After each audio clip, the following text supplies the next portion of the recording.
প্রিয় শিক্ষার্থীবৃন্দ, আসসালামু আলাইকুম। কেমন আছো তোমরা? আশা করছি আল্লাহ তাআলার অশেষ রহমতে সবাই ভালো আছো, সুস্থ আছো। তো আজকে হচ্ছে আমরা ধারাবাহিক যে ক্লাসগুলো নিচ্ছিলাম, এই ধারাবাহিক ক্লাসের আজকে হচ্ছে উৎপাদন ব্যবস্থাপনা ও বিপণন দ্বিতীয় পত্রের দ্বিতীয় ক্লাস। গত ক্লাসে, কালকের ক্লাসে আমরা কি পড়েছিলাম? আমরা পড়েছিলাম হচ্ছে বিপণনের পরিচিতি, তারপর হচ্ছে বিপণনের কার্যাবলী, তারপর হচ্ছে বাজার বিভক্তিকরণ ও বিপণন মিশ্রণ। আজকে হচ্ছে বাকি যে দুইটা অধ্যায় আছে, পঞ্চম অধ্যায় এবং অষ্টম অধ্যায়। এই পঞ্চম অধ্যায় পণ্য ও পণ্যের মূল্য নির্ধারণ এবং বিক্রয় প্রসার ও বিজ্ঞাপন নিয়ে আমরা আলোচনা করব। তো ক্লাসটি শুরু করার আগে আমার ভয়েস ঠিকঠাক ভাবে শোনা যাচ্ছে কিনা একটু এনশিওর করো। আর তোমাদের যে সকল বন্ধুরা এইচএসসি পরীক্ষা দিবে অথবা জুনিয়র আছে, তাদেরকে তোমরা মেনশন করে দাও আর ক্লাসটি দ্রুত শেয়ার করে দাও। আমরা আর কিছুক্ষণের মধ্যে ক্লাসটি শুরু করব। আর আজকের ক্লাসের টপিকগুলো সহজ, আমরা সহজে ব্যাখ্যা করব। তার আগে তোমরা একটু দ্রুত জয়েন হয়ে নাও, যে যেখানে আছো দ্রুত জয়েন হয়ে নাও। আচ্ছা, অনেকে সালাম দিচ্ছ। ফার্স্ট কমেন্ট ব্রাদার, সালাম দিচ্ছ। ওয়ালাইকুম আসসালাম। আলহামদুলিল্লাহ ভালো আছি, তোমরা কেমন আছো জানাও। তোমাদের পরীক্ষা মেবি রবিবারে, তাই না? 20 তারিখ। তো আশা করছি এটা সহজ হবে পরীক্ষা। তো তোমাদের যে বিষয়টা বলতেছিলাম, যে আমরা কিন্তু আজকে ফার্স্ট পেপার এবং সেকেন্ড পেপার আজকে শেষ হয়ে যাবে। তো আজকে আমাদের পেজে এই লেকচার শিটগুলো দিয়ে দেওয়া হবে। তো তোমরা হচ্ছে প্র্যাকটিস করতে থাকো। তোমাদের যে বই আছে, বোর্ড বই, এই বইয়ের পেছনে যে জ্ঞানমূলক এবং অনুধাবনগুলো আছে, বিশেষ করে বিভিন্ন বোর্ডে আসা যে প্রশ্নগুলো, সেগুলো খুব ভালোভাবে পড়ে ফেলো। আর হচ্ছে পেছনে যে সৃজনশীল গুলো আছে, এগুলো হচ্ছে বেশি বেশি প্র্যাকটিস করো। আর আমরা তো সিকিউ ক্লাস নেব, বিভিন্ন বোর্ডের যে প্রশ্নগুলো, এগুলো অ্যানালাইসিস করবো। এমসিকিউ ক্লাস নেব, এমসিকিউ অ্যানালাইসিস করবো। তো তোমাদের জন্য খুব ইজি হয়ে যাবে।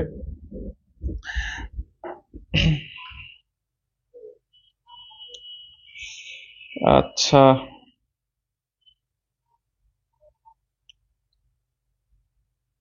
আজকে হচ্ছে সেকেন্ড পেপার, আজকে হচ্ছে মার্কেটিং সেকেন্ড পেপার নিয়ে আমরা আলোচনা করবো ইনশাল্লাহ। আচ্ছা, কথা কি শোনা যাচ্ছে একটু জানাও। অনেকে বলতেছো কথা শোনা যাচ্ছে না। পিডিএফ পেজে দিয়ে দেওয়া হবে।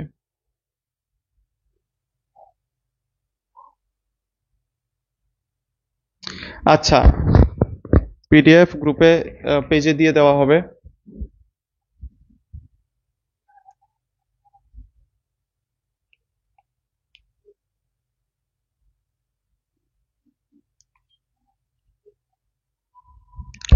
কে বলতেছে অষ্টম অধ্যায় নাই? অষ্টম অধ্যায় হচ্ছে বিক্রয় প্রসার ও বিজ্ঞাপন। এটা হচ্ছে তোমাদের সৃজনশীল আসে এখান থেকে। আচ্ছা, তাহলে আমরা শুরু করি। অনেকজন জয়েন হয়েছে অলরেডি, আর তোমরা দ্রুত শেয়ার করে দিতে পারো।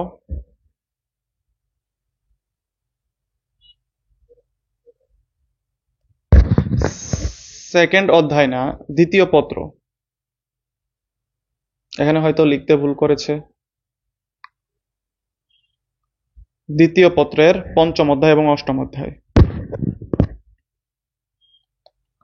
দ্বিতীয় পত্রের পঞ্চম অধ্যায়। পত্র, এটা তো দ্বিতীয় চ্যাপ্টার, অধ্যায় লেখা নাই। দেখো, দ্বিতীয় পত্র লেখা আছে, উৎপাদন ব্যবস্থাপনা দ্বিতীয় পত্র। আচ্ছা, তাহলে দেখো, আমরা তাহলে শুরু করে দেই। দেখো, প্রথমে হচ্ছে পণ্য ও পণ্যের মূল্য নির্ধারণ। আচ্ছা, আমরা কিন্তু লাস্ট ক্লাসগুলোতে ফার্স্ট পেপারে এবং সেকেন্ড পেপারে যে বিপণনের মৌলিক ধারণাগুলো, সেখানে আমরা পণ্য সম্পর্কে ধারণা পেয়েছি। পণ্য কি, পণ্যের প্রকারভেদ সম্পর্কে আমরা ধারণা পেয়েছি। তো পণ্য কি? পণ্য হচ্ছে মানুষের অভাব পূরণে সক্ষম এমন যা কিছু পাওয়া যায়। মানুষের অভাব পূরণ করতে পারে বাজারে এমন যা কিছু আছে, সব কিছুই হচ্ছে পণ্য। তো পণ্যের মূল্য নির্ধারণ। মূল্য মানে হচ্ছে একটা পণ্য গ্রহণ করার জন্য কি পরিমাণ অর্থ প্রদান করতে হয়, ওই অর্থটাকে বলা হয় পণ্যের মূল্য। পণ্যের মূল্য। তো এখন আমরা পণ্য সম্পর্কে জানবো এবং পণ্যের মূল্য সম্পর্কে জানবো। তাহলে এই পণ্যের বৈশিষ্ট্যগুলো কিন্তু আমরা অলরেডি জানি। পণ্যের বৈশিষ্ট্য, সেবার বৈশিষ্ট্য, এগুলো আমরা ফার্স্ট পেপারেও পড়েছি। ফার্স্ট পেপারে এখান থেকে প্রশ্ন আসে, সেকেন্ড পেপারও আসে। সুতরাং তোমরা এটা একটু ভালোভাবে জানলে, বুঝলে কিন্তু তোমরা একই সাথে ফার্স্ট পেপারেও অ্যান্সার করতে পারবে, সেকেন্ড পেপারেও অ্যান্সার করতে পারবে। তাহলে এটা আমরা পড়ছিলাম, মানুষের অভাব পূরণে সক্ষম যা কিছু বাজারে পাওয়া যায় সবকিছুকে পণ্য বলা হয়। পণ্য দৃশ্যমান অদৃশ্যমান হতে পারে, পণ্যের ভোক্তার প্রয়োজন পূরণ করে, পণ্য দেখা ছোঁয়া যায়, পণ্যের মালিকানা হস্তান্তর করা যায়। আর সেবা কি? সেবাও হচ্ছে মানুষের প্রয়োজন পূরণ করতে পারে এমন যে অস্পর্শনীয় অদৃশ্যমান যে কোনো কাজ, সুবিধা বা তৃপ্তিকে সেবা বলা হয়। তো সেবা অদৃশ্যমান অস্পর্শনীয় সেবার মালিকানা হস্তান্তর করা যায় না। যেমন হচ্ছে শিক্ষা সেবা, বীমা, ব্যাংকিং, রেস্টুরেন্ট, এগুলা সবই হচ্ছে সেবার উদাহরণ। তো আমরা এই সেবা পণ্য সম্পর্কে আমরা জানছি। তো এখন যেটা গুরুত্বপূর্ণ সেটা হচ্ছে পণ্যের যে স্তর, পণ্যের যে স্তর, এটা একটু তোমাদের বুঝতে হবে। পণ্যের স্তর, এখান থেকে তোমাদের এমসিকিউ প্রশ্ন আসে, মাঝে মাঝে সিকিউ আসে।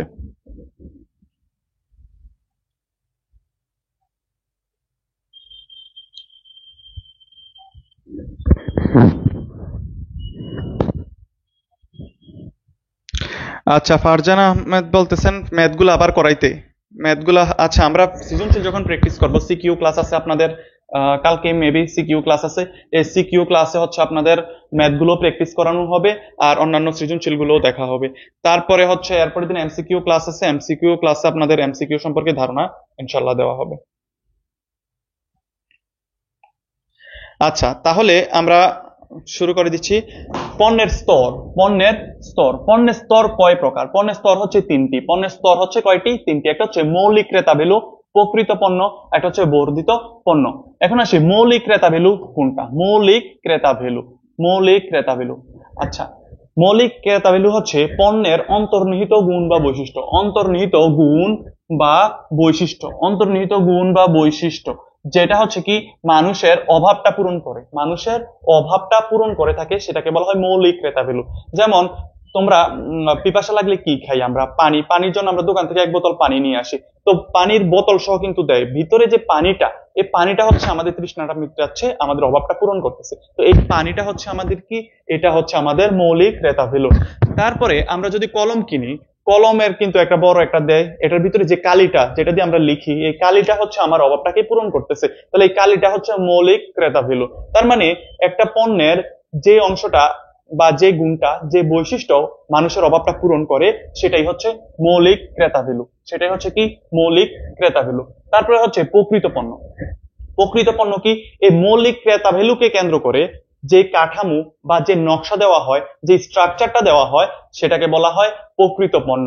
যেমন এই যে পানি, পানি তো আর এমনি কোষ করে দিয়ে দেয় না, এটা কি করে? একটা বোতলের মধ্যে আবদ্ধ করে রাখা হয়। তাহলে এই যে বোতলটা, যেটা হচ্ছে বহিরাবরণটা বা যে নকশাটা বা যে স্ট্রাকচারটা, এটাকে বলা হয় প্রকৃত পণ্য।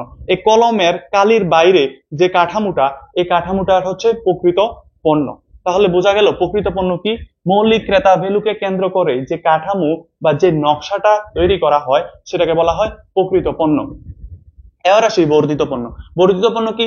এই মৌলিক ক্রেতা ভ্যালু আর প্রকৃত পণ্য ছাড়াও এর বাইরে অতিরিক্ত কিছু দেওয়াকে কি বলা হয়? বর্ধিত পণ্য। এর মৌলিক ক্রেতা ভ্যালু এবং প্রকৃত পণ্য ছাড়া এর বাইরে অতিরিক্ত কিছু দেওয়া হলে সেটাকে বলা হয় বর্ধিত পণ্য। যেমন তুমি কলম কিনতে গেলা, তুমি নর্মালি কিনবা, একটা 5 টাকা দিয়ে কলম কিনবা, কলমের সাথে তোমাকে একটা চকলেট ফ্রি দিয়ে দিল, তো তুমি কি এটা সারপ্রাইজড হলা? তো এই যে অতিরিক্ত কিছু দেওয়াকে বলা হয় বর্ধিত পণ্য, এক্সট্রা কিছু। এক্সট্রা কিছু। তুমি যদি রেস্টুরেন্টে খাইতে চাও, কোনো কিছু খাইতে চাও, তখন তোমার উদ্দেশ্যটা কি ছিল? খাবার খাওয়া। এই খাবারটা হচ্ছে তোমার মৌলিক ক্রেতা ভ্যালু। এখন তুমি তুমি তো জানো রেস্টুরেন্টে যাবা, সেখানে অবশ্যই চেয়ার টেবিল থাকবে, পানি থাকবে, এগুলা হচ্ছে কি তুমি নর্মালি জানো এগুলা থাকবে। এই খাবারটাকে কেন্দ্র করে যে কাঠামোটা, এটা হচ্ছে কি? এই প্রকৃত পণ্য। এই চেয়ার টেবিল ফ্যান, এগুলো হচ্ছে সব প্রকৃত পণ্য। তো তুমি যাওয়ার পর দেখলা যে তোমাকে কত সুন্দর আপ্যায়ন করতেছে, তোমাকে হচ্ছে ওয়েলকাম ড্রিঙ্কস দিল, যেটা তুমি কল্পনা করতে পারলা না। তারপরে তুমি গেলা, ওয়াইফাই এর ব্যবস্থা আছে, এসির ব্যবস্থা, অতিরিক্ত যে সুবিধাগুলো দেওয়া হচ্ছে, সেগুলাকে বলা হয় বর্ধিত পণ্য। তাহলে বোঝা গেল পণ্যের স্তরগুলো। পণ্যের স্তরগুলো বুঝতে পারছো কিনা একটু জানাও।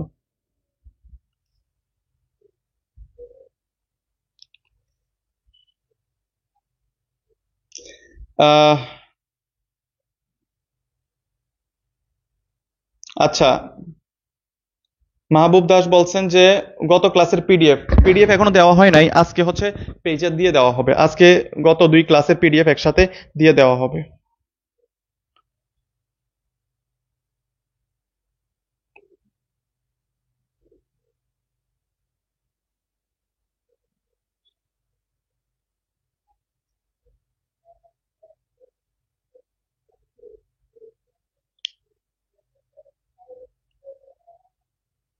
ওকে, বুঝতে পারছেন?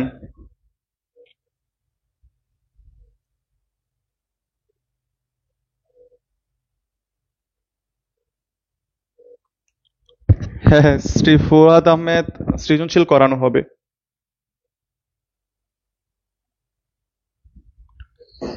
ওকে, তাহলে নেক্সট আলোচনায় যাই।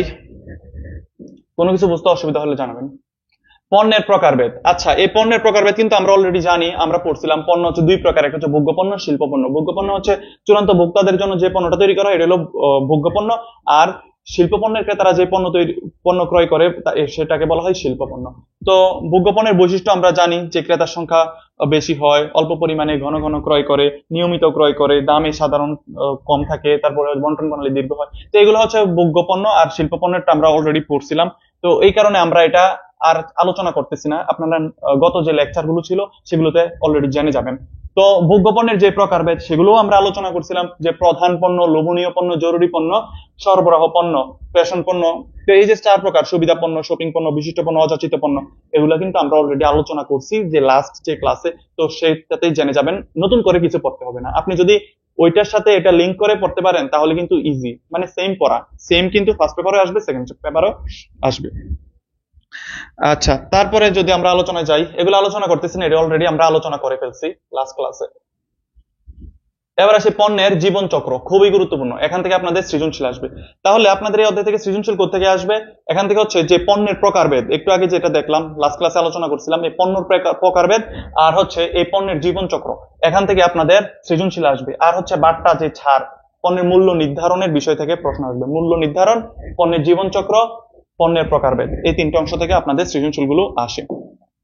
এখন আসি পণ্যের জীবন চক্র বলতে কি বোঝায়। পণ্যের জীবন চক্র বলতে কি বোঝায়? পণ্যের জীবন চক্র, একটা পণ্য বাজারে প্রবেশের পূর্ব থেকে শুরু করে বাজার থেকে হারিয়ে যাওয়া পর্যন্ত যে একটা সময় কাটায়, এটাকে বলা হয় পণ্যের জীবন চক্র। তাহলে বাজারে প্রবেশের শুরু থেকে বা পূর্ব থেকে, বাজারে এখনো প্রবেশ করে নাই, প্রবেশের পূর্ব থেকে শুরু করে বাজার থেকে হারিয়ে যাওয়া পর্যন্ত যে সময়কালটা, এটাকে কি বলা হয়? এটাকে বলা হয় পণ্যের জীবন চক্র। পণ্যের জীবন চক্র, এই পণ্যের জীবন চক্র যে স্তর বা স্টেজ, এটাকে 5 ভাগে ভাগ করা হয়েছে। প্রথমটা হচ্ছে উন্নয়ন স্তর। মনে করেন এটা হচ্ছে উন্নয়ন স্তর। উন্নয়ন স্তর, এই উন্নয়ন স্তরে কি হয়? এখানে হচ্ছে পণ্যটা তৈরি করা হয় না, পণ্যের ওই যে ধারণা উন্নয়ন, ক্রেতাদের প্রয়োজন, অভাব, চাহিদা, এগুলো হচ্ছে জানতে জানা হয়, বোঝে, এবং হচ্ছে গবেষণামূলক কাজে সবচেয়ে বেশি অর্থ ব্যয় করে। এই উন্নয়ন স্তরে কি করে? পণ্য উন্নয়ন স্তরে কোম্পানি ধারণা অনুসন্ধান করে, পণ্যর উন্নয়ন, আমি কি ধরনের পণ্য বানাবো, তারা কি ধরনের পণ্য চায়, তাদের প্রয়োজনগুলো, অভাবগুলো, চাহিদাগুলো বোঝার চেষ্টা করে। এখানে গবেষণা খাতে সবচেয়ে বেশি খরচ করে। গবেষণা, এই যে ভোক্তা জরিপ করে, বাজার গবেষণা করে, এখানে সবচেয়ে বেশি খরচ করে। বিক্রয়ের পরিমাণ হয় না, যেহেতু পণ্যই বানানো হয়েছে না, বিক্রয়ও হয় না, মুনাফাও হয় না, মুনাফা আসে না। এই পর্যায়টাকে, উন্নয়ন স্তরকে মাতৃগর্ভের সাথে তুলনা করা হয়। মাতৃগর্ভের সাথে তুলনা করা হয়। মাতৃগর্ভের সাথে তুলনা করা হয়, যেহেতু এখনো বাজারে পৌঁছায়নি, এখন হচ্ছে গবেষণা পর্যায়ে এই জিনিসটা আছে। তারপর এটা হচ্ছে সূচনা স্তর। তাহলে 5 প্রকার: উন্নয়ন স্তর, সূচনা স্তর, প্রবৃদ্ধি স্তর, পূর্ণতা স্তর, পতন স্তর। সূচনা, প্রবৃদ্ধি, পূর্ণতা, আর এটা হচ্ছে পতন স্তর। এখন দেখেন সূচনা স্তর, এই সূচনা স্তরে কি হয়? সূচনা স্তরে হচ্ছে এই পণ্যটা প্রথমবারের মতো বাজারে ছাড়ে। সূচনা স্তরে হচ্ছে পণ্যটা প্রথমবারের মতো বাজারে ছাড়ে। তাহলে উন্নয়ন স্তরের পরবর্তী স্তরটা হচ্ছে সূচনা। সূচনা কি করা হয়? এখানে প্রথমবারের মতো পণ্যটাকে বাজারে প্রবেশ করানো হয়, ছাড়ে। এই স্তরে বিক্রয় খুব অল্প হয়, বেশি হয় না, মানে অল্প হয়, মুনাফাও খুব কম হয়, হয় না বললেই চলে। এই স্তরে ক্রেতা প্রতি খরচ সর্বোচ্চ হয়, বিজ্ঞাপন দিতে হয়, ব্যক্তিক বিক্রয়, বিক্রয় প্রসারমূলক কার্যক্রমগুলো সবচেয়ে বেশি ব্যয় করা হয় এই স্তরে। এই স্তরে মুনাফা খুব আসে না বললেই চলে, খুব কম আসে। তারপরে যে স্তরটা, এটা হচ্ছে প্রবৃদ্ধি স্তর। প্রবৃদ্ধি স্তর, এই যে বন্যের জীবন চক্রের সবচেয়ে বেশি প্রশ্ন আপনারা পাবেন এই প্রবৃদ্ধি স্তর আর পূর্ণতা স্তর থেকে। প্রবৃদ্ধি আর পূর্ণতা, এটা হচ্ছে সবচেয়ে গুরুত্বপূর্ণ, এই দুইটা গুরুত্বপূর্ণ স্তর। এখান থেকে আপনাদের এইচএসসি তেও প্রশ্ন আসবে, এবং আপনাদের যে এডমিশন দিবেন ঢাকা বিশ্ববিদ্যালয় সহ অন্য যে বিশ্ববিদ্যালয়গুলোতে মার্কেটিং আছে, সেখানে হচ্ছে এই জায়গা থেকে আপনাদের প্রশ্ন আসে। প্রবৃদ্ধি স্তর কি করা হয়? প্রবৃদ্ধি স্তর হচ্ছে পণ্যের বিক্রয়, প্রবৃদ্ধি মানে বাড়তে থাকে, বিক্রয় বাড়তে থাকে, মুনাফাও বাড়তে থাকে, প্রতিযোগীরাও বাজারে আসতে আসতে শুরু করে। তো এখানে হচ্ছে সবকিছুই বাড়তে থাকে মূলত এই প্রবৃদ্ধি স্তরে। কিন্তু এই পর্যায়ে মুনাফাটা সর্বোচ্চ হয়, মুনাফাটা সর্বোচ্চ পর্যায়ে পৌঁছায়। বিক্রয় বাড়তে থাকে, তারপরে কি বাড়তে থাকে? প্রতিযোগীও বাড়তে থাকে, মুনাফা পরিমাণ বাড়তে বাড়তে সর্বোচ্চ হয়। সর্বোচ্চ কোন পর্যায়ে হয়? প্রবৃদ্ধি স্তরে। আর যদি পূর্ণতা স্তরে দেখি, এখানে হচ্ছে সবকিছু একেবারে মানে সবচেয়ে বেশি হয়, বিক্রয়ের সর্বোচ্চ হয়। এই পর্যায়ে হচ্ছে বিক্রয় সর্বোচ্চ হয়, বিক্রয় সর্বোচ্চ পর্যায়ে পৌঁছায়, মুনাফা ধীরে ধীরে কমতে থাকে। তারপরে হচ্ছে এই স্তরে প্রতিযোগিতা তীব্র হয়, প্রতিযোগিতা তীব্র হয়। প্রবৃদ্ধি স্তরে হচ্ছে প্রতিযোগী বাড়তে থাকে, প্রতিযোগী বাড়তে থাকে। আর পূর্ণতা স্তরে হচ্ছে তো প্রতিযোগিতা তীব্র হয়। তীব্র প্রতিযোগিতা মোকাবেলা করার জন্য তারা গবেষণা খাতে এবং পণ্যের ক্ষেত্রে অনেক ধরনের খরচ করে। এক্ষেত্রে পণ্যের পরিমার্জন, পরিবর্তন, বাজারজাতকরণ, মিশ্রণের কথা চিন্তা করা হয়। এই অংশটা কিন্তু আপনাদের এডমিশনে আসে। তারপর হচ্ছে প্রবৃদ্ধি স্তরে মুনাফা সর্বোচ্চ হয়, আর পূর্ণতা স্তরে হচ্ছে বিক্রয় সর্বোচ্চ হয়। এই কয়েকটা চিহ্ন আপনাদের জন্য বেশি গুরুত্বপূর্ণ। তারপরে এই স্তরে হচ্ছে, এই স্তরটা সাধারণত দীর্ঘস্থায়ী হয়, এই স্তরটা পূর্ণতা স্তরটা দীর্ঘস্থায়ী হয়ে থাকে, অনেক সময় ধরে এই স্তরটাতে টিকে থাকতে হয়।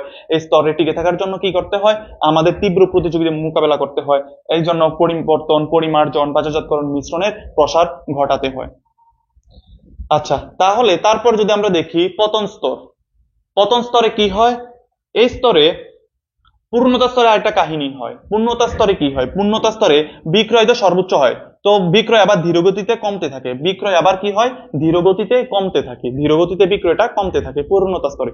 পতন স্তরে আইসা এই পণ্য যে ধীরগতিতে কমতে ছিল, এটা হচ্ছে আবার দ্রুত গতিতে কমতে থাকে, বিক্রয়টা দ্রুত গতিতে কমতে থাকে, বিক্রয় ও মুনাফা উভয়ে দ্রুত গতিতে কমতে থাকে পতন স্তরে। বন্টন প্রণালী হ্রাস পায়, প্রসার ও অন্যান্য খাতে খরচ কমিয়ে মূল্য কম ধার্য করা হয়। এক পর্যায়ে পণ্যটাকে বাজার থেকে তুলে নেওয়া হয়, পণ্যটা বাজার থেকে হারিয়ে যায়, এটাকে বলা হয় পতন স্তর। তাহলে আমরা এতক্ষণ আলোচনা করতেছিলাম পণ্যের জীবন চক্রের যে 5টা স্তর, বুঝতে পারছেন কিনা বলেন তো?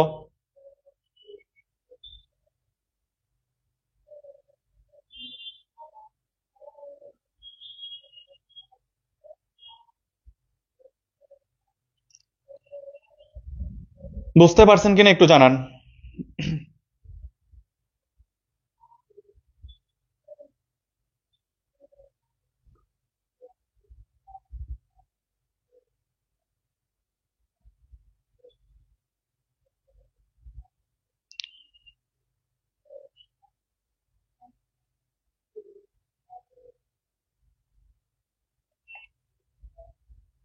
ওকে, অনেকে সংজ্ঞাগুলো লিখতেছেন, যারা যারা পারতেছেন সবাইকে ধন্যবাদ।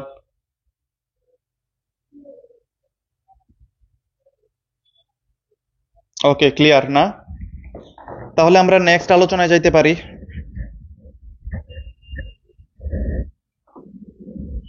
আপনাদের যদি কোনো প্রশ্ন থাকে প্রশ্ন করতে পারেন। এবার আসি পণ্য উন্নয়ন স্তর। উন্নয়ন, পণ্যে নতুন পণ্য উন্নয়ন। তো নতুন পণ্য উন্নয়ন হচ্ছে ধাপ 8টি। প্রথম ধাপটা, শেষ ধাপটা মাথায় রাখলে হবে। প্রথম ধাপটার এগুলা এমসিকিউ তে আসে, এগুলা এমসিকিউ তে দিবে। এখান থেকে সৃজনশীল আসবে না, কিন্তু এমসিকিউ আসবে। এমসিকিউ দেয় যে নতুন পণ্য উন্নয়নের প্রথম ধাপ হচ্ছে ধারণা উন্নয়ন, শেষ ধাপ হচ্ছে বাণিজ্যিকীকরণ। প্রথম ধাপ হচ্ছে ধারণা উন্নয়ন। ধারণা উন্নয়ন মানে কি? আমি কি ধরনের পণ্য উৎপাদন করব সেটা বোঝা, ক্রেতাদের প্রয়োজন, অভাব, চাহিদা অনুযায়ী তারা কি চাচ্ছে এই জিনিসগুলো জানা, বোঝা, এগুলো হচ্ছে ধারণা উন্নয়ন। তারপর ধারণা যাচাই বাছাই করা, ধারণা এবং পরীক্ষা করা, তারপর হচ্ছে বাজারজাতকরণ কৌশলের উন্নয়ন করা, ব্যবসায় বিশ্লেষণ, পণ্য উন্নয়ন, পরীক্ষামূলক বাজারজাতকরণ। তারপরে হচ্ছে চূড়ান্ত বাজারজাতকরণ, এটাকে বলা হয় চূড়ান্ত বাজারজাতকরণ বা বাণিজ্যিকীকরণ মানে হচ্ছে বিক্রয় করা, বেশি বৃহৎ পরিমাণে পণ্য বিক্রয় করা। তাহলে এই নতুন পণ্য উন্নয়নের যে 8টি ধাপ, এই 8টি ধাপের মধ্যে আমরা প্রথম ধাপটা জানবো হচ্ছে ধারণা উন্নয়ন, আরেকটা হচ্ছে শেষ ধাপ হচ্ছে বাণিজ্যিকীকরণ। এখান থেকে এমসিকিউ আসবে, এমসিকিউ তে বলবে যে প্রথম ধাপ কোনটি, নতুন পণ্য উন্নয়নের শেষ ধাপ কোনটি, এগুলো আপনাদের এমসিকিউ তে আসবে।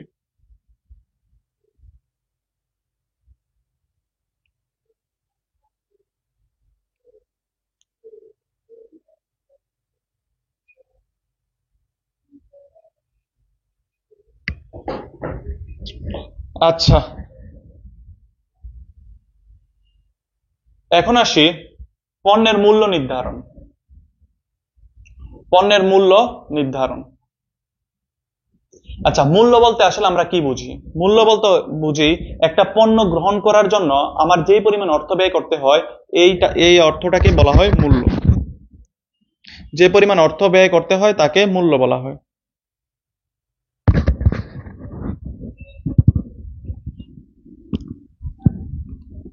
আজকর আলী লিখছেন, আলহামদুলিল্লাহ আমার সব লেখা শেষ, পেইড ব্যাচে এখন আপনার ক্লাসগুলো মিলিয়ে রিভিশন হচ্ছে, মাশাআল্লাহ। ওকে,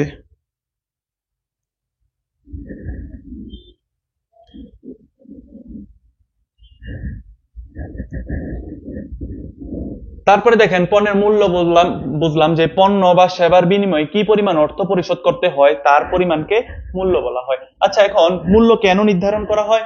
মূল্য হচ্ছে বাজারে টিকে থাকার জন্য, বিনিয়োগ তুলে আনার জন্য, শেয়ার বৃদ্ধি, এই জিনিসটা মাথায় রাখবেন, বিনিয়োগ তুলে আনার জন্য, এটা এমসিকিউ তে আসে। পণ্যের মানে নেতৃত্ব দানের জন্য, মুনাফা সর্বোচ্চকরণের জন্য, প্রতিযোগিতা মোকাবেলা করার জন্য, বিক্রয় পরিমাণ বৃদ্ধির জন্য, নগদ প্রবাহ নিশ্চিত করার জন্য পণ্যের মূল্য নির্ধারণ করা হয়। পণ্যের মূল্য নির্ধারণ করা হয়, এটা এক নজর দেখে যাবেন, এটা থেকে মাঝে মাঝে এমসিকিউ দেয়।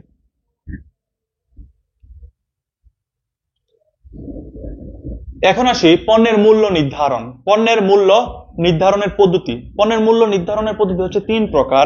একটা হচ্ছে ব্যয় ভিত্তিক মূল্য নির্ধারণ, একটা হচ্ছে ভ্যালু ভিত্তিক মূল্য নির্ধারণ, আর একটা হচ্ছে প্রতিযোগিতা ভিত্তিক মূল্য নির্ধারণ। এখন আসি ব্যয় ভিত্তিক মূল্য নির্ধারণ কি, এটা আবার 2 প্রকার। এটা হচ্ছে ব্যয় যোগ মূল্য নির্ধারণ, ভারসাম্য বিন্দু মূল্য নির্ধারণ। ব্যয় যোগ মূল্য নির্ধারণ বলতে বোঝায় একটি পণ্যের মোট ব্যয়ের সাথে মুনাফা যোগ করে যে মূল্যটা নির্ধারণ করা হয়। মোট ব্যয়ের সাথে মুনাফা যোগ করে, মোট ব্যয়ের সাথে মুনাফা যোগ করে যে মূল্যটা নির্ধারণ করা হয় তাকে হচ্ছে ব্যয় যোগ মূল্য নির্ধারণ বলা হয়। মোট ব্যয়, একটি পণ্য তৈরি করতে যে মোট ব্যয় হয়, সকল ব্যয়, আমরা কিন্তু ইয়াতে পড়ছিলাম উৎপাদন ব্যয়, হিসাব বিজ্ঞানের যে অধ্যায়গুলো পড়ছিলাম সেখানে উৎপাদন ব্যয় বিবরণী নামে একটা ম্যাথ পাই। তো সেখানে কিন্তু আমরা স্টেপ বাই স্টেপ কাঁচামাল ক্রয়, তারপর হচ্ছে প্রত্যক্ষ মজুরি, কারখানা পরিব্যয়, এগুলো সবকিছু যোগ করার পর আমরা মোট ব্যয় পাই।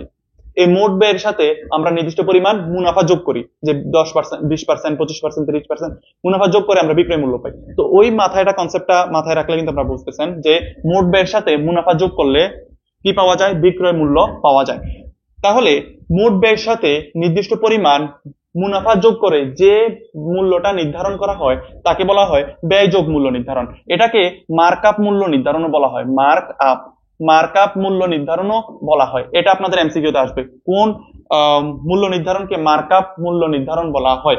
তাহলে মার্কআপ মূল্য নির্ধারণ বলা হয়, ব্যয় যোগ মূল্য নির্ধারণকে মার্কআপ মূল্য নির্ধারণ বলা হয়। দ্বিতীয়টা আসি ভারসাম্য বিন্দু মূল্য নির্ধারণ।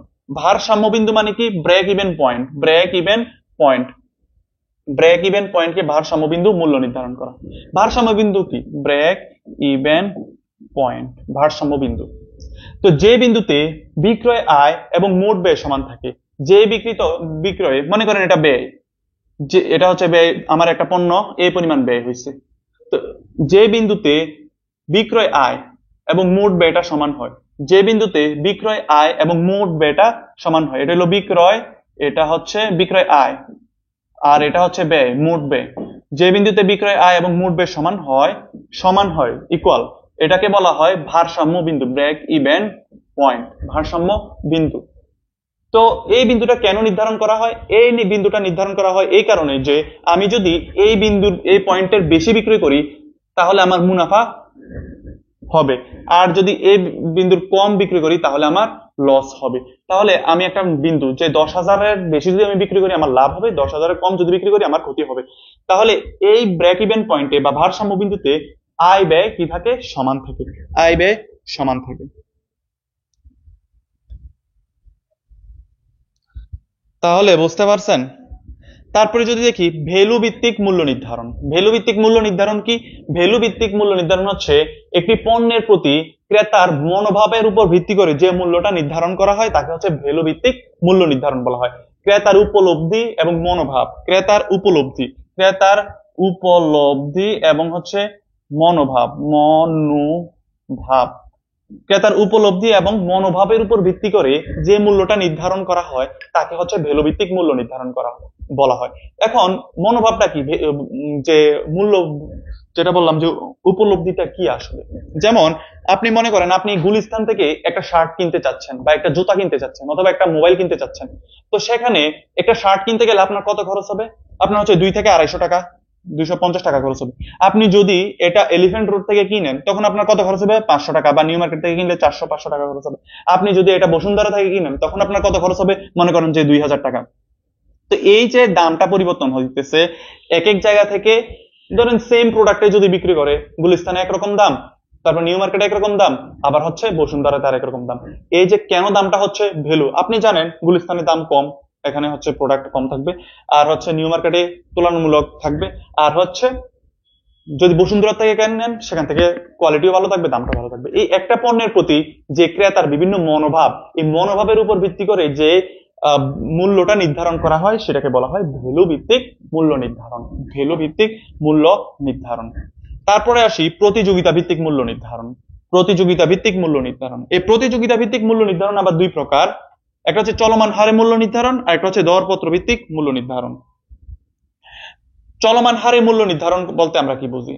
চলমান হারে বলতে বাজারে বর্তমান প্রচলিত প্রতিযোগীদের পণ্যের সাথে মিল রেখে মূল্য নির্ধারণ করা হলে সেটাকে বলা হয় চলমান হারে মূল্য নির্ধারণ। যেমন আপনি কলম উৎপাদনকারী প্রতিষ্ঠান, আপনি বাজারে কলম নিয়ে আসতে চাচ্ছেন।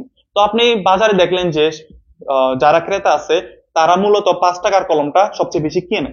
তো আপনি চাইলেন যে হ্যাঁ আমিও 5 টাকা মূল্যে নির্ধারণ করব। তাহলে প্রতিযোগীরা 5 টাকা নির্ধারণ করছে, আপনিও 5 টাকা নির্ধারণ করলেন। এটাকে বলা হয় চলমান হারে। বাজারে যে হারটা চলতেছে ওই হারে মূল্য নির্ধারণ করলে এটাকে বলা হয় চলমান হারে মূল্য নির্ধারণ। তারপর সেই দরপত্র ভিত্তিক মূল্য নির্ধারণ। দরপত্র আর নিলাম। দরপত্র কি? দরপত্র হচ্ছে একটি, এটাকে বলা হয় টেন্ডার আর কি। যখন সরকারি কাজগুলো আপনারা যখন দেখবেন যে কাজগুলো হচ্ছে, কয়েকজনকে বলে যে দরপত্র লিখতে, দরপত্র, আপনারা দরপত্রের ম্যাথগুলো করছিলেন, সেখানে হচ্ছে একটা বিক্রয় মূল্য নির্ধারণ করেন। তো সেখানে যে সবচেয়ে কমে পণ্যটা ক্রয় করতে আগ্রহী হয় বা কাজটা নিতে আগ্রহী হয় সেভাবে মূল্য নির্ধারণ করা হলে সেটাকে বলে দরপত্র ভিত্তিক মূল্য নির্ধারণ। আর অপশনে কি হয় বা নিলামে কি হয়, যে সবচেয়ে বেশি দাম দিতে চায় সে তার কাছে হচ্ছে পণ্যটা বিক্রি করে। আর দরপত্র হচ্ছে যে সবচেয়ে কমে কাজ করে দিতে পারবে তার কাছে হচ্ছে কাজটা দেওয়া হয়, এটাকে হচ্ছে দরপত্র ভিত্তিক মূল্য নির্ধারণ বলা হয়। তাহলে এই যে মূল্য নির্ধারণ তিনটি পদ্ধতি, একটা হচ্ছে ব্যয় ভিত্তিক মূল্য নির্ধারণ, একটা হচ্ছে ভ্যালু ভিত্তিক মূল্য নির্ধারণ, একটা হচ্ছে প্রতিযোগিতা ভিত্তিক মূল্য নির্ধারণ। তো এই তিনটা বুঝতে পারছেন কিনা একটু জানান।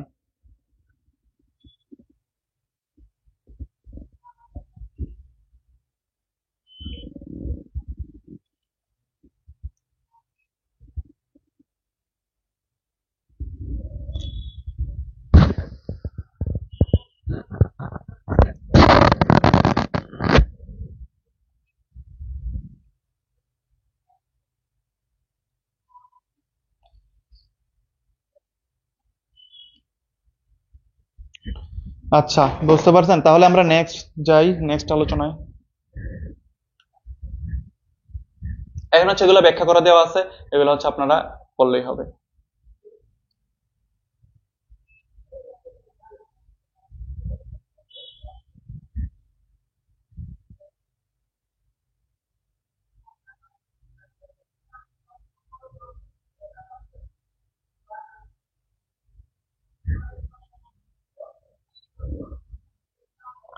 আচ্ছা, এখন দেখেন বিভিন্ন ধরনের বাট্টা বা ছাড় আছে, এগুলো যদি আমরা একটু দেখি।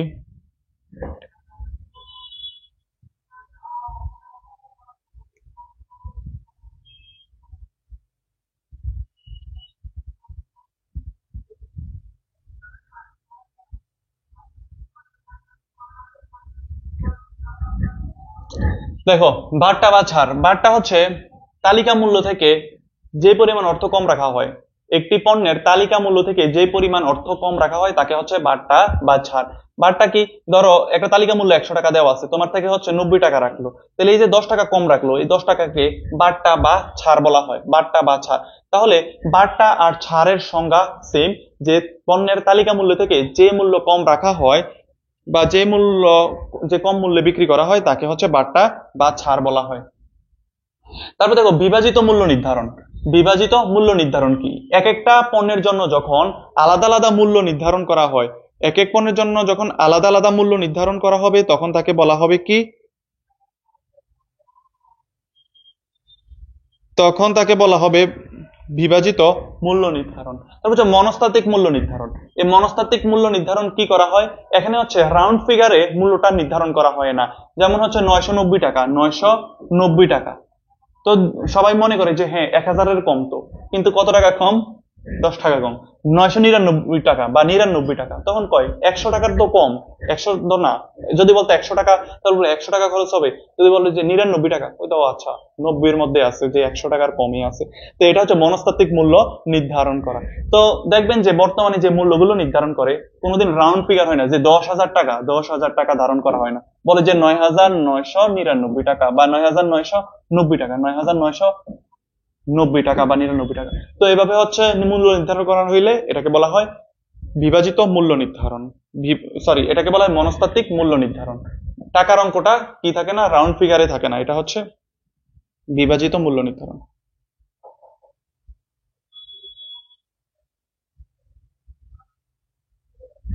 তারপর হচ্ছে প্রসার ভিত্তিক মূল্য নির্ধারণ। প্রসার ভিত্তিক মূল্য নির্ধারণ কি?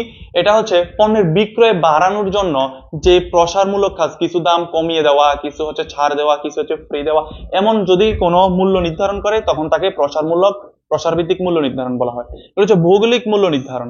ভৌগোলিক মূল্য নির্ধারণ কি? এখানে হচ্ছে দুইটা কাজ করে, FOB destination, FOB shipping point.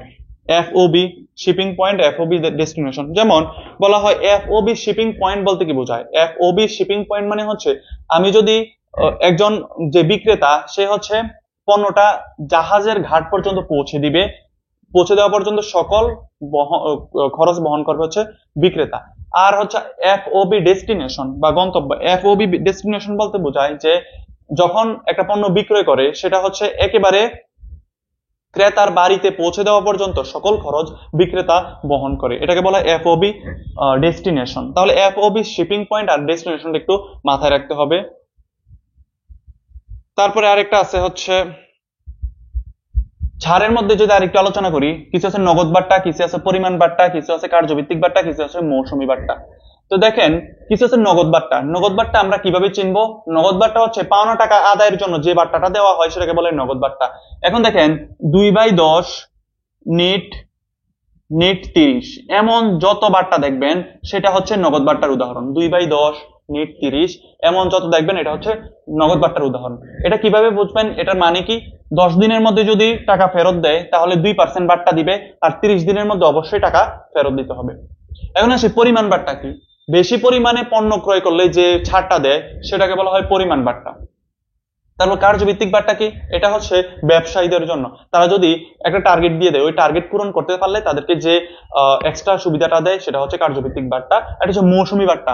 মৌসুমী বার্তা কি? মৌসুমের বাইরে পণ্য ক্রয় করলে যে ছাড়টা পাওয়া যায় সেটা হচ্ছে মৌসুমী বার্তা। যেমন এখন মনে করেন যে গরম চলতেছে বা বর্ষা চলতেছে, তো এখন যদি আপনি শীতের পোশাক ক্রয় করেন তখন কিন্তু আপনার দামটা কম।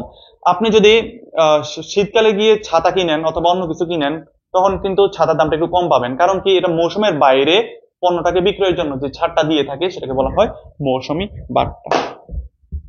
তো বুঝতে পারছেন কিনা একটু জানান, বুঝতে পারছেন কিনা এতটুকু?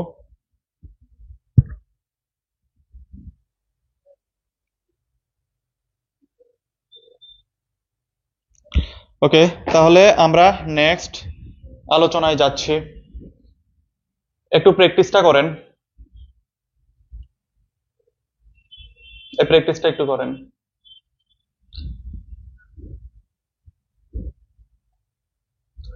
বলছে যে চাহিদা ভিত্তিক মূল্য কি? মূল্য নির্ধারণ কি? পণ্যের চাহিদার উপর ডিপেন্ড করে যে মূল্য নির্ধারণ করা হয় সেটাকে বলা হয় চাহিদা ভিত্তিক মূল্য নির্ধারণ। তারপর বলছে পণ্যের জীবন চক্রে কোন স্তরে বিনিয়োগ ব্যয় বেশি হয় এবং কেন? কোন স্তরে বিনিয়োগ ব্যয় বেশি হয়? বিনিয়োগ ব্যয় বেশি হয় হচ্ছে আপনাদের সূচনা স্তরে অনেক বিনিয়োগ করতে হয়। তারপর হচ্ছে পণ্যের জনাব মিজান 2020 সালে পণ্যের জীবন চক্রের কোন স্তরে অবস্থান করছে? কোন স্তরে? 2020 সালে পণ্যের জীবন চক্রের কোন স্তরে? এটা একটু পড়েন, এটা একটু কি হবে উত্তরগুলো দেওয়ার চেষ্টা করেন। আপনাদের যে ক খ গুলো আছে এগুলো হচ্ছে বইয়ের পেছনে বিভিন্ন বোর্ডে আসা প্রশ্নগুলো সবচেয়ে বেশি বেশি বেশি পড়বেন, এগুলোই প্রশ্ন আসবে। আচ্ছা, তারপর দেখেন বলছে যে জনাব মিজান স্ট্রবেরি জুসের চাহিদার কথা বিবেচনা করে 2019 সালে স্ট্রবেরি জুস তৈরির সিদ্ধান্ত নিলেন। এই উদ্দেশ্যে তিনি প্রয়োজনীয় স্ট্রবেরি এবং যন্ত্রপাতি সংগ্রহ করেন এবং 2020 সালে স্ট্রবেরি জুস বাজারে প্রথমবারের মতো সরবরাহ করেন। 2020 সালে প্রথমবারের মতো বাজারে সরবরাহ করেন। এটাকে বলছে কোন স্তর? এটা কোন স্তর? এটা তো সবার পারার কথা।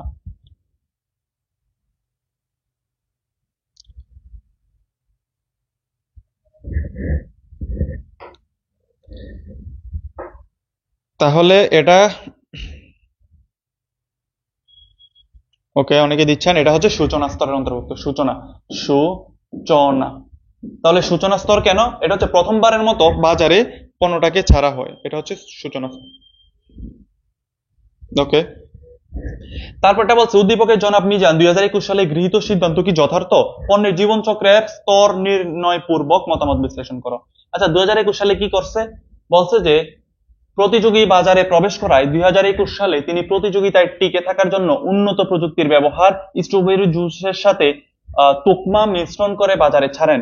এতে বিক্রয় সর্বোচ্চ হয় এবং মুনাফা অর্জন করে বাজার দখল করেন। আচ্ছা, বিক্রয় কি হয়? সর্বোচ্চ হয়। তাহলে এই বিক্রয় সর্বোচ্চ হয়, এই যে ক্লুটা দেওয়া আছে এটা থেকে আপনারা কি বুঝলেন?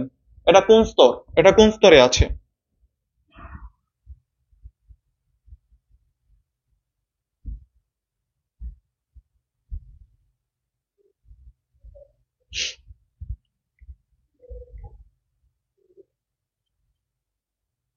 তাহলে এটা কোন স্তরে আছে?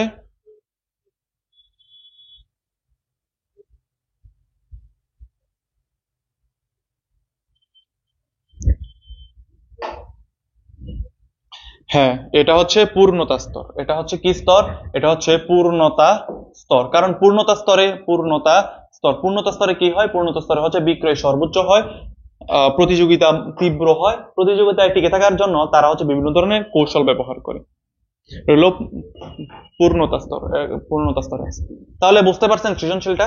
আমরা ইনশাল্লাহ নেক্সট ক্লাসে সৃজনশীল নিয়ে অনেক আলোচনা হবে। তো এখন দেখেন আজকে লাস্ট অধ্যায়, এটা হচ্ছে অষ্টম অধ্যায়। এখানে কি বলছে? বিক্রয় প্রসার ও বিজ্ঞাপন। বিক্রয় প্রসার ও বিজ্ঞাপন।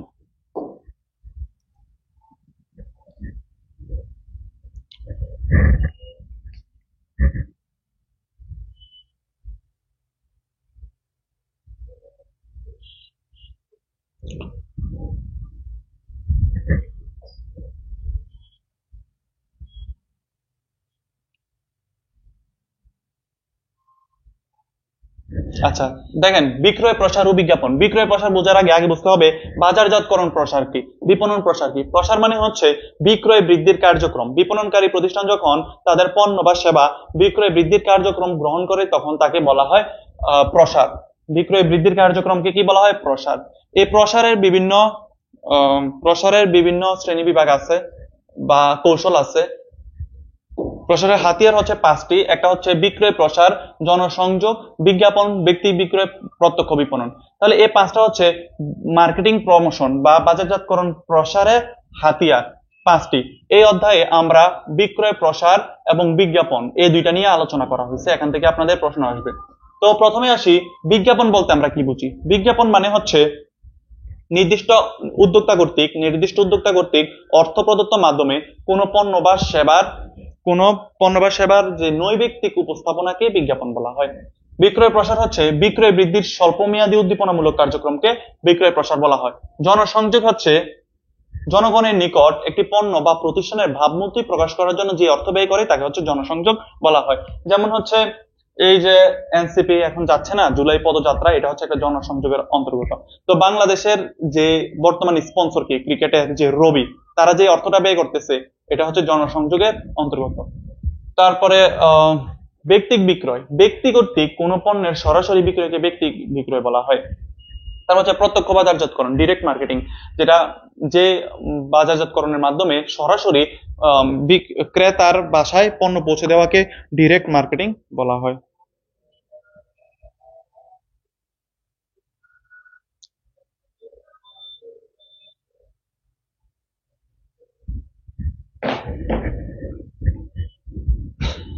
তারপরে দেখেন বিক্রয় প্রসার বলতে আমরা কি বুঝি। একটু আগে বললাম যে বিক্রয় বৃদ্ধির স্বল্পমেয়াদী এবং উদ্দীপনামূলক কার্যক্রম। স্বল্পমেয়াদী, এটা হচ্ছে স্বল্পমেয়াদী এবং উদ্দীপনামূলক কার্যক্রম। স্বল্পমেয়াদী উদ্দীপনামূলক কার্যক্রমকে বিক্রয় প্রসার বলা হয়। এই বিক্রয় প্রসারের যে হাতিয়ারগুলো, এই হাতিয়ারগুলো মাথায় রাখবেন। হাতিয়ার থেকে আপনাদের প্রশ্ন আসবে, যে বলে দিবে তারা ডিসকাউন্ট দিচ্ছে, তারা বাট্টা দিচ্ছে, তারা ছাড় দিচ্ছে, এগুলা কিসের অন্তর্গত। তাহলে এই হাতিয়ারগুলো যেমন সৌজন্য বিতরণ, উপস্থাপন, নমুনা বিতরণ, তারপর হচ্ছে ফেরত শর্তে বিতরণ, তারপর গ্যারান্টি, ওয়ারেন্টি, বিক্রয়োত্তর সেবা, প্রদর্শনী মেলা, এটা আসে প্রদর্শনী মেলা, ছাড়, কুপন, মূল্য হ্রাস, এটাকে বলা হয় বাট্টা, বাট্টা বা ছাড়।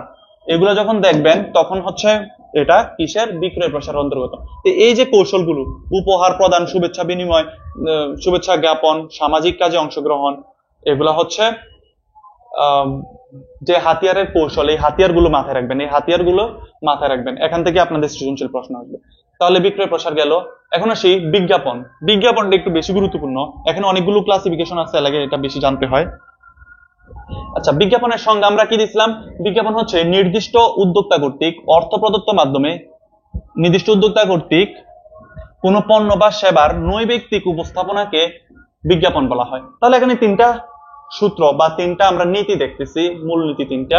একটা হচ্ছে অর্থ প্রদত্ত মাধ্যম হবে, নির্দিষ্ট উদ্যোক্তা হবে, আর হচ্ছে সংক্ষিপ্ত উপস্থাপনা হবে, এটাকে বলা হয় বিজ্ঞাপন।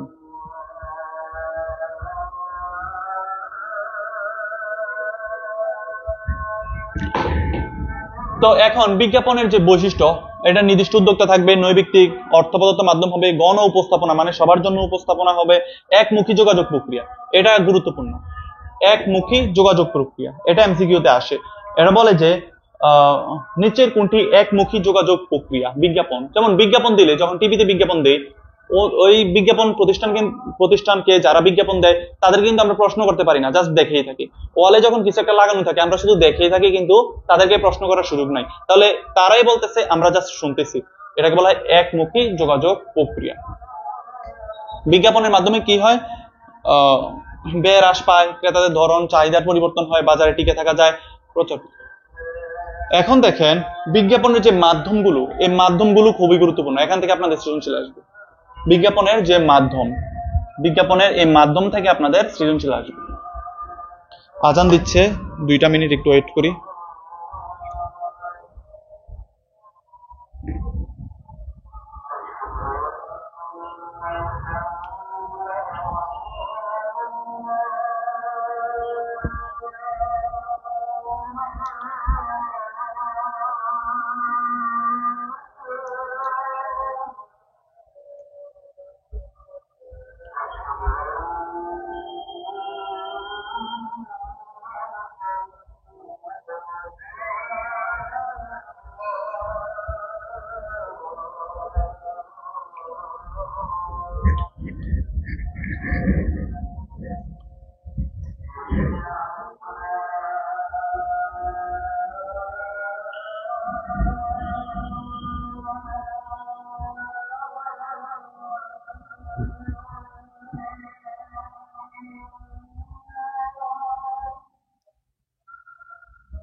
আচ্ছা, তাহলে আমরা বলতেছিলাম বিজ্ঞাপন,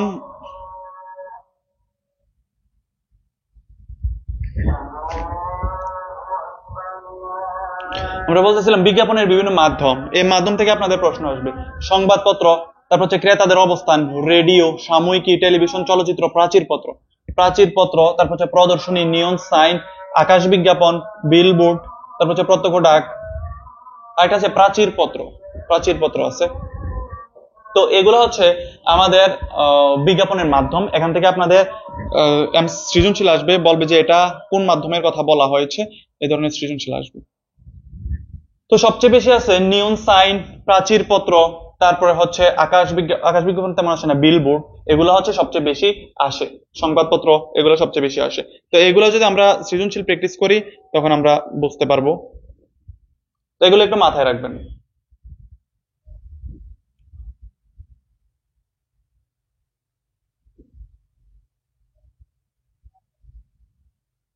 তাহলে দেখেন, প্র্যাকটিসে যদি আমরা যাই, তাহলে এই অধ্যায় থেকে প্রশ্ন আসবো কোত্থেকে?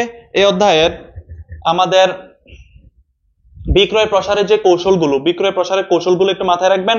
আর হচ্ছে এখানে বিজ্ঞাপনের যে সংজ্ঞাটা, এটা মাথায় রাখবেন, বিক্রয় প্রসারের সংজ্ঞাটা মাথায় রাখবেন, আর বিজ্ঞাপনের যে কৌশলগুলো, এই কৌশলগুলো একটু মাথায় রাখবেন, তাহলেই হবে।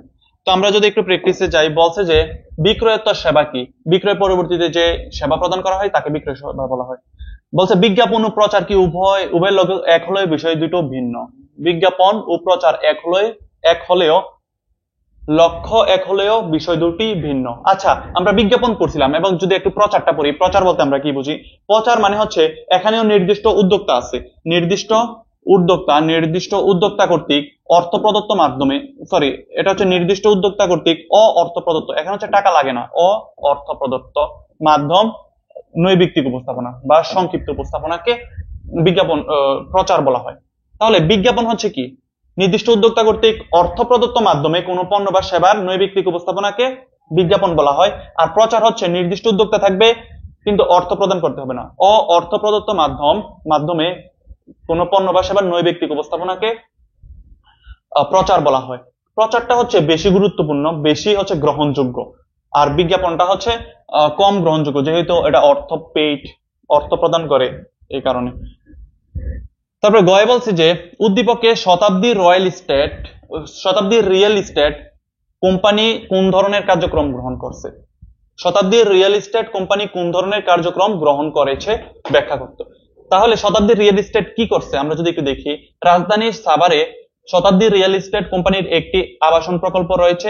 কোম্পানিটি পত্রিকা, সেমিনার ও টেলিভিশনের মাধ্যমে প্রকল্প সংক্রান্ত যাবতীয় তথ্য প্রচার করে। এতে সম্ভাব্য ক্রেতারা প্লট করে আকৃষ্ট হয়। তাহলে শতাব্দী রিয়েল এস্টেট কোন ধরনের কার্যক্রম গ্রহণ করছে? আচ্ছা, এটা কোন ধরনের কার্যক্রম? দ্রুত কমেন্ট করেন, আমরা হচ্ছে ক্লাসটা আর কিছুক্ষণের মধ্যে ইনশাল্লাহ শেষ দেব।